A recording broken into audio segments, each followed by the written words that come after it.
Tapos na rin yung aking floor. Nalagyan na siya ng tiles. Yan yung ginamit kong tiles. 60 by 60 ang size niya. Tapos, hindi siya yung madulas na madulas. Semi-glossy lang siya. Hindi rin siya matte para hindi masyadong slippery pag nilinisan o pag nabasa. Ayan. Ayan ang itsura niya. And then, yan. Ito yung kabuuan ng kwarto. Naglagay din ako ng sa ceiling. Ano ba tawag dyan? Hindi ko alam kung anong tawag dyan. Pero basta yan. See? Ang ganda ng pagkapintura niya. Napaka-pulido. Ayan. Ang kinis. I think minasilyahan mabuti. And then, nilagyan niya ng 3 coating para maging makinis yung finish niya. Ayan siya. Oh, ang ganda, diba? And ang color combination niya is parang beige, off-white, and then beige na parang pink. Parang ganyan ang kulay niya. Hindi ko alam kung anong tawag sa color na yan. So, sa laki ng room, ang size pala ng room is 3.5 by 1.5. So, ayan, pahaba siya. Pahaba siya. May 3 bintana.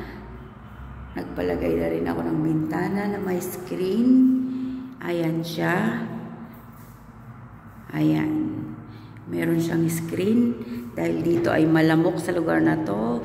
Dahil kita nyo naman, yung outside ay bukid po yan. So, malamok paghapon. Pag dumidilim na, malamok na siya.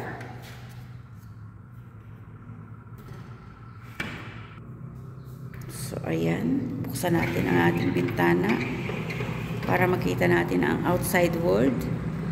O, ayan, ang paligid. Luntian. May mga kulungan ng manok dahil maraming alagang manok ang aking kapitbahay. Yung mga puno yan ay, ang tawag dyan, alatiris.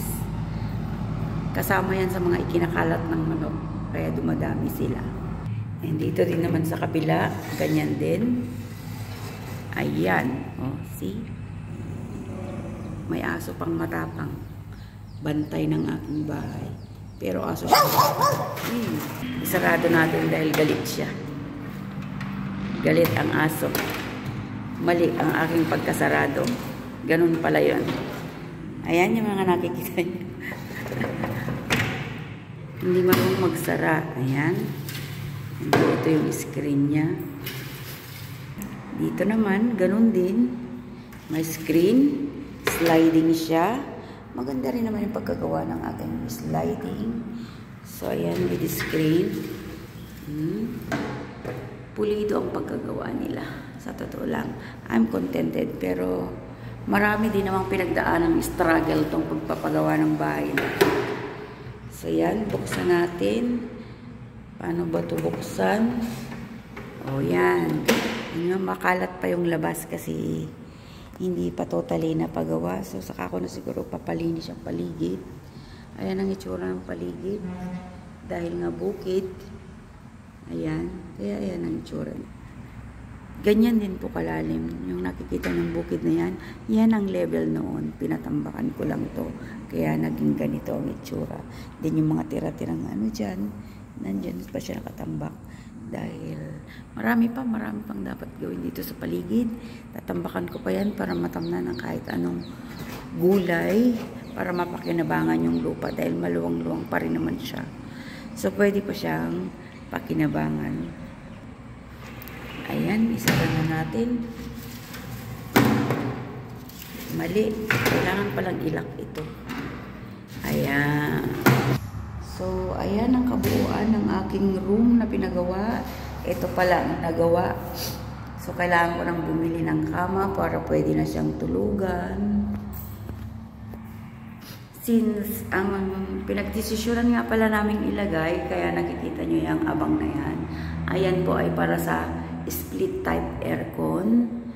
And then yung mga yun. At yun, bali 6 yan. Lalagyan ko siya ng pin light dyan sa taas. And then isang ilaw dito sa gitna. Ayan.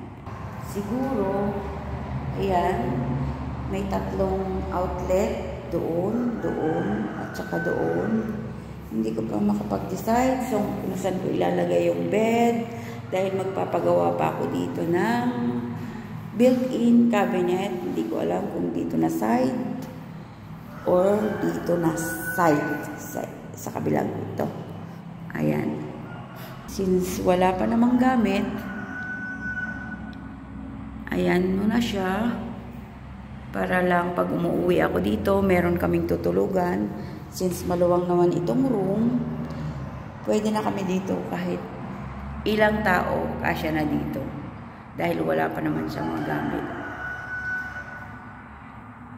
Kailangan ko lang siyang palagyan ng ilaw. And then, itong aking pintuan na unfinished pa. Wala pa siyang varnish. Yan, kompleto naman yan. Actually, kompleto na siya. Pwede na siyang tirahan.